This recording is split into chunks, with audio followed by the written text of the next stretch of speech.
የአብርሽ አባት እንግዲህ በጣም ደንግጦ ነው ያሉት ማለት ነው። ለምን እንደደነገጡም በዚህ ቪዲዮ ላይ የምነግራችሁ ይሆናል። እንግዲህ እንደሚታወቀው አብርሽ ልጃቸው ማለት ነው ሆስፒታል እንግዲህ ታሞ ገብቷል ማለት ነው። ለዛም ነው የአብርሽ አባት በጣም የደነገጡት ማለት ነው።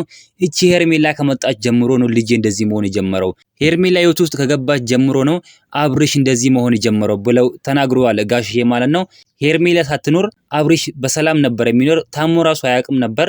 ነገር ግን ሄርሜላ ከመጣች በኋላ ነው እንደዚህ የሆነው ማለት ነው። እንግዲህ ሩታም በዚህ ጉዳይ ላይ በጣም ደንግጣለች ማለት ነው። በጣም ደንግጣን ያለችው የሩትዬ እናትም እንግዲህ ለምንድነው ከህይወታቸው የማትወጣው ሄርሜላ፣ ለምንድነው እነሱን ምበጠብጠው ህይወታቸውን ሲሉም የሩትዬ እናት ተናግረዋል ማለት ነው። በጣም በሚያሳዝን ሁኔታ እንግዲህ አብርሽ አሁንም ታሞ ሆስፒታል ነው ያለው። የአብርሽ አባትም በጣም ደንግጧል ማለት ነው።